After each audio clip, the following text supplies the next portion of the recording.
Tuesday morning in my kitchen, the kind of ordinary morning you forget as soon as it's over. My oldest was hunched over a bowl of cereal, half awake, hair sticking up. My youngest was arguing with the toast like it had personally offended her. The dog was pacing because he'd decided breakfast was also his. And I was standing at the counter, pretending to be present while my phone warmed my palm.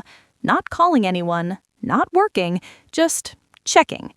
My son looked up at me, blinked, and said it like a fact. "Mom, why are you always on your phone?" He didn't say it accusing, he didn't say it angry, he said it the way kids say the truth before they learn to soften it. And I laughed, a quick, bright laugh. Too quick, too bright. "I'm not," I said. "I'm just checking something real quick." I even added a little smile like that made it harmless. He nodded and went back to his cereal, because kids believe you until they don't. That moment should have stopped me. It should have been the moment I put the phone down and never picked it back up like that again.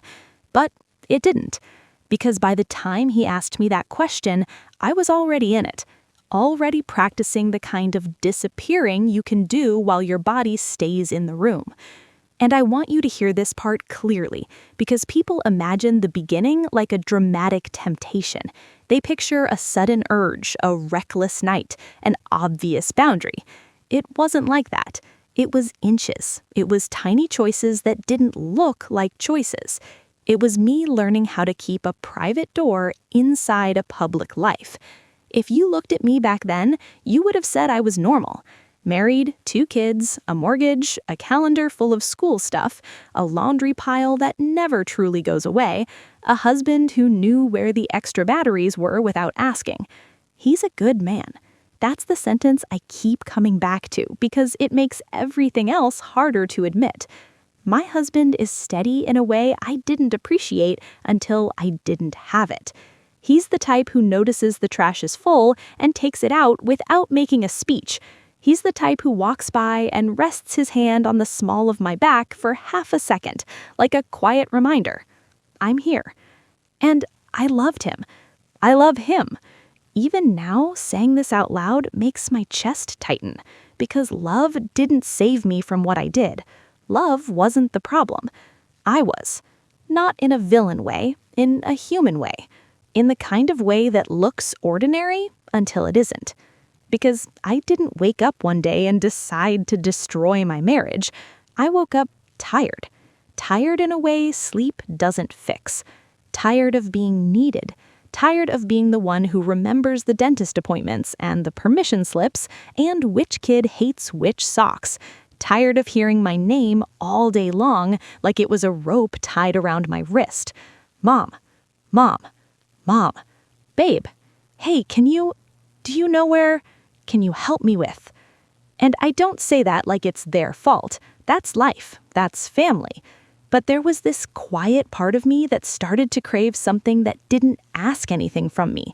Something that didn't need me to be kind or patient or reasonable. At first, my phone felt like a break. A small one. A harmless one. Just a scroll after the kids went to bed. Just a few minutes when the house finally stopped making demands. Just something to soften the edges of my brain.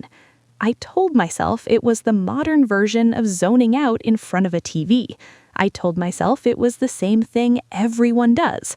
I told myself it was normal. And maybe, at the beginning, it was. But the beginning is never where it ends. The first inch was simple. I started looking forward to it. Not in the way you look forward to a good meal or a weekend, in the way you look forward to relief. In the way your body relaxes just thinking about something that's going to quiet the noise inside you. I'd get the kids to sleep, I'd put their backpacks by the door, I'd turn off the kitchen light, I'd tell myself, okay, now I can breathe.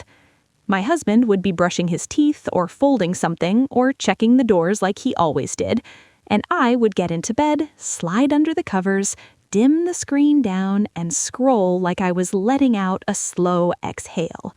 No sound, no brightness, just the glow against my face. It wasn't even always anything specific at first. It was just the feeling of being alone while still being in my life. And that's what makes it so dangerous. It doesn't feel like you're leaving. It feels like you're just taking a minute. Just one more minute, I told myself. I said that sentence so many times, it started to feel like a lullaby, a spell, a permission slip. At first, I stayed on harmless corners. Then I clicked things I shouldn't have clicked. Not because I was looking for trouble, because the internet is good at reading you before you read yourself. It learns what makes you pause. It learns what makes your breath change. It learns what makes your finger hesitate before you scroll away. And it offers more. I'm not going to paint pictures with detail. I'm not going to give you anything you can copy or search. But I will tell you the truth about how it felt. It felt like stepping into a room where nobody needed anything from me, and yet somehow somebody noticed I existed. Even if it was just words on a screen, even if it was just an idea I should have rejected, even if it was a version of attention that didn't belong in a marriage. That's how it starts, not with a person, with permission. The second inch was the phone turning face down. It seems stupid. A phone turning face down isn't a sin, but listen to why I did it. I started doing it at dinner. At the table when my husband was talking about his day and the kids were interrupting each other and I was pretending to listen. If a notification popped up, I didn't want anyone to see it. Not because it was anything dramatic at first, because I liked the privacy. I liked owning a little secret space no one could touch. So I set it face down like I was being polite, like I was being present. But I wasn't being present. I was being careful. The third inch was taking the phone everywhere. Not in a normal way, in a clenched way, in a what if I miss it way. I started carrying it from the kitchen to the laundry room, from the laundry room to the hallway, from the hallway to the bathroom. I'd set it on the sink while I was brushing my teeth. I'd prop it up on the counter while I cooked. I told myself I was multitasking, that I was listening to something, that I was catching up on news. But the truth is, I was keeping it close, like a comfort object. Like if I put it down, I'd feel something I didn't want to feel. My husband noticed before he understood. He'd come into the kitchen and see it in my hand and say, "What you looking at?" And I'd answer with something reasonable, something bland. Just a recipe, just checking the weather. Just reading something. Always just. Always small. Always harmless. That's what made it so easy to lie about, because the lie was wrapped in normal. Then came the bathroom. Not immediately. Not like, I'm going to lock myself away for an hour. At first, it was the innocent version. I'd go in to brush my teeth, and I'd sit there for a second. I'd go in to wash my face, and I'd stand there longer than I needed to. I'd go in to use the bathroom, and 10 minutes would pass. When you're a parent, no one questions bathroom time. It's the only place people expect you to be alone. It's a perfect hiding place, which is a sick thing to say about your own home. I started taking my phone in there, not because I planned it, because it was already in my hand. And then I started staying in there longer. The first time my husband knocked, my heart jumped like I'd been caught stealing. His voice came through the door, calm and normal. "Hey, you okay?" And I answered too fast. "Yeah, just a second." My voice was bright in a way that it didn't need to be, like I was trying to convince him and myself at the same time. I turned the phone over in my hand and stared at the lock on the door. I hadn't locked it, not yet, but I noticed it.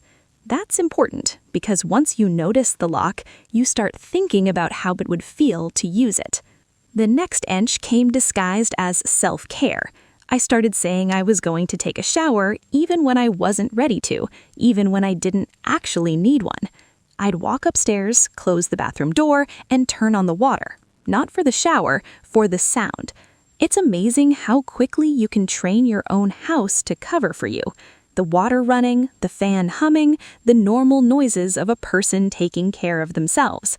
Meanwhile, I'd sit on the edge of the tub with my phone, shoulders dropping, eyes going soft, sinking into that private loop. 10 minutes, that was always the promise. 10 minutes became 20, 20 became 30, 30 became, how is it dark outside? When I finally did step into the shower, it was often rushed, like the shower was an afterthought, like I was doing it to make the lie complete. Downstairs, my husband would be making lunches or cleaning the kitchen or helping with homework. He'd call my name up the stairs sometimes. "Babe, can you come look at this? Can you help with math?" And I would call back, "In a minute." Always in a minute, always soon, and I meant it when I said it, until the minute passed, until soon became later, until later became after this thing. This is how I started disappearing while still technically being a good mom, still making dinners, still folding clothes, still showing up to school events. From the outside, it looked like stress, like fatigue, like a woman managing a busy life. And I leaned into that. I used the truth as camouflage. Because I was tired, I was stressed, I did need breaks. So when my husband asked, "Are you okay? You seem distant," I had an answer ready. "I'm just tired. I'm just overwhelmed. I'm just in my head. It's nothing." "It's nothing" is the most dangerous sentence in a marriage. It doesn't just lie, it ends the conversation. And my husband, being the kind man he is, would back off. He'd say, "I'm sorry, I didn't mean to bug you." He'd rub my shoulder once and walk away. He was apologizing for trying to connect, and I let him. That's when it stops being a habit and starts being something uglier, because you begin to manage love like it's a threat. You start treating someone's attention like an interruption. You start resenting the people who live with you for pulling you back into real life. And then you hate yourself for resenting them, which makes you want to disappear again. It's a loop. I started making tiny adjustments to keep my screen private. I turned off message previews, not because someone told me to, because I didn't want anything popping up that could be seen from across the room. I started keeping my brightness low, even during the day. I started tilting my body when I sat on the couch, angled away from my husband like it was instinct. I started choosing seats based on sight lines. I'm not kidding. If we were on the couch together, I'd sit on the far end. If we were at the kitchen table, I'd sit with my back to the wall. If I was in bed, I'd turn slightly away and pretend I was getting comfortable. All little moves, all nothing. I told myself it was normal to want privacy on a phone. I told myself everyone has their own stuff. I told myself I wasn't doing anything real. And this is where the story gets uncomfortable, because the real line doesn't start where people think it starts. The real line started the first time I preferred the glow of a screen to the look in my husband's eyes. It started the first time I felt irritated when he walked into the room. It started the first time I heard footsteps and my body went alert, like I was in danger. It started the first time I said, "Hold on," to my child, without looking up. Those were the first betrayals. They didn't involve another person's hands. They involved my attention. My husband noticed my attention leaving before he noticed anything else. He would say, "Did you hear me?" And I would blink like I'd been underwater. He would repeat himself slower, like he was trying not to sound hurt. And I would say, "Sorry, what?" And then I would laugh it off like it was cute. "Mom brain," I'd say. "Too much going on," I'd say. "I'm fried." And he'd smile because he loved me. And then he'd look away and I'd see something flicker on his face that I didn't know how to name yet. It wasn't anger. It was confusion. It was a small grief he couldn't justify. Because how do you accuse your spouse of leaving you when they're standing right there? That's what makes this kind of secret so poisonous. It doesn't look like a secret. It looks like a mood. It looks like stress. It looks like someone who needs a nap. So I kept going. I started staying up later. Not every night at first, just on nights when my husband fell asleep faster than me. just on nights when I told myself I deserved a little time. I'd wait until I heard his breathing change, that deep, steady rhythm. Then I'd roll slightly and lift my phone, screen turned away, brightness low, careful not to move too much. My heart would beat faster, not because I was afraid he'd be mad, because I liked the feeling of getting away with something. That's another sentence I hate admitting. I liked it. Not the guilt afterward, not the shame, but the secret itself, the private space, the sense of having something that was mine alone. When you're a mom and a wife, you can start feeling like your body and your time don't belong to you. And I think part of me craved something that didn't require permission. So I created it. One night, my husband shifted in his sleep and mumbled my name. Nothing dramatic, just a sleepy sound. I froze like a teenager caught sneaking out. I stared at the dark and held my breath until he settled again. Then I turned the screen back on and kept scrolling. That's the kind of moment that should terrify you. It should wake you up. Instead, it made the private door feel more real. The next inch was the passcode. People share passcodes in long marriages without thinking. It's not even a question, it's just normal. So when I changed mine, it should have felt like I was building a wall. But I didn't let it feel like that. I made it practical. I made it reasonable. I told myself it was security. I told myself it was smart. I told myself I was being responsible. I remember standing at the kitchen counter, hand in hand, typing the new code in. My hands didn't shake. My face didn't change. It felt disturbingly easy. My husband noticed later when he picked up my phone to check something for me, something innocent, something like directions, and it didn't open. He looked at me and asked, casual, "Oh, you changed it?" I didn't pause. I didn't hesitate. I laughed lightly and said, "Yeah, I read something about security. You know how it is." I made it sound boring. He nodded, because he trusted me, and I felt that trust settle in my stomach like a stone. After that, I started treating the phone like a private diary I carried everywhere, not because I wrote anything, because it held the version of me my husband didn't get, the version of me that didn't have to be the responsible one, the patient one, the reasonable one. I started to notice how my body reacted to certain things I saw, how my mood shifted fast, how I'd get irritable out of nowhere, then soft again, then distant. I'd be rinsing dishes and suddenly feel my mind wander so far away I couldn't remember what I was doing. I'd be folding laundry and realize I'd been staring at a single shirt for a full minute, like my brain had rebooted. I'd be at the grocery store pushing a cart and feel this weird impatience, like I was missing something urgent. I wasn't missing anything urgent. I was missing the loop. That's when the just one more minute started showing up in places it didn't belong. I'd be in the bathroom and think, just one more minute. I'd be on the couch while my kids were talking and think, just one more minute. I'd be in bed while my husband was trying to tell me about his day and think, just one more minute. And then I'd feel shame, because what kind of woman chooses a screen over her own family?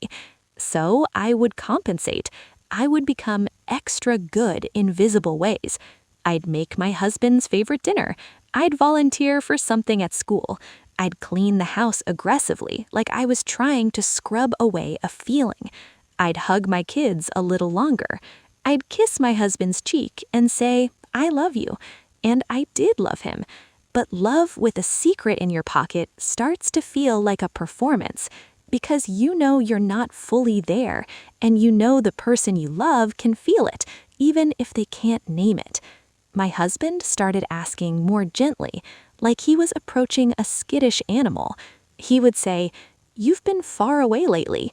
He would say, "Did I do something?" He would say, "I miss you." Those words should have broken me open. Instead, they made me defensive. I heard myself snap one night. "I'm fine. I'm just tired. Can you not make this a thing?" He went quiet immediately. I saw his face change just a little. Not anger, hurt. Then he said, "Okay," soft, simple. And he rolled over. And I lay there staring at the ceiling with guilt burning under my skin. What did I do? I did the thing I always did. I reached for my phone. That's the loop. You feel bad because of the secret. You soothe the bad feeling with the secret, then you feel worse. It's not romance, it's a compulsion. But I wasn't calling it that yet. I was still calling it a habit, a phase, stress. I was still telling myself it was temporary, that I could stop any time. Because I hadn't crossed the big line, right? I hadn't done anything real. That's what I told myself. But the truth was, I was already crossing lines.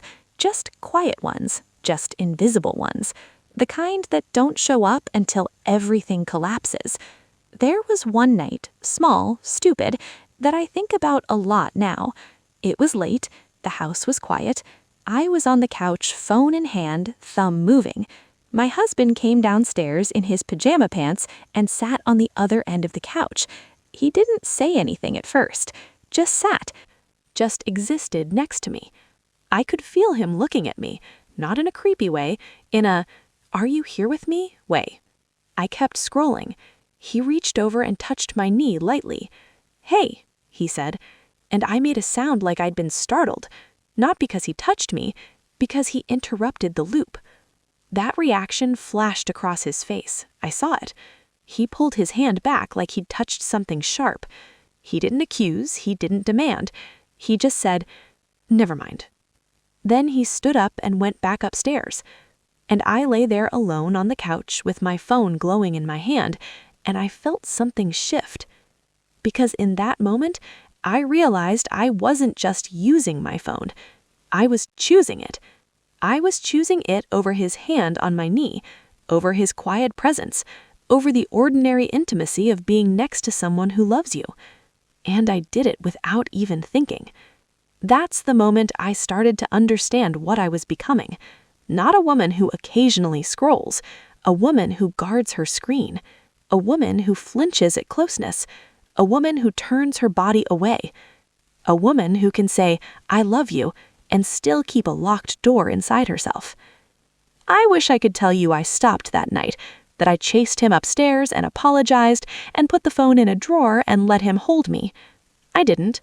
I turned the screen off, sat in the dark for a minute feeling sick, and then, because the compulsion is quiet but persistent, I turned it back on. Just one more minute. That's how episode 1 ends. Not with a dramatic betrayal, with a small, silent choice. My husband walked upstairs alone, and I stayed on the couch with a glow on my face, telling myself it was nothing. But my body already knew the truth. When you start protecting your screen from the people you love, you're not just keeping a secret, you're building a wall. And in episode 2, that wall gets higher. Because I stop just scrolling. I start waiting. Waiting to be noticed. Waiting for the buzz. Waiting for the next hit of feeling like someone somewhere sees me.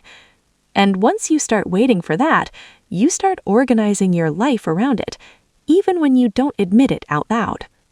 Don't forget to like and subscribe so you will be notified of Chapter 2. Have a great day.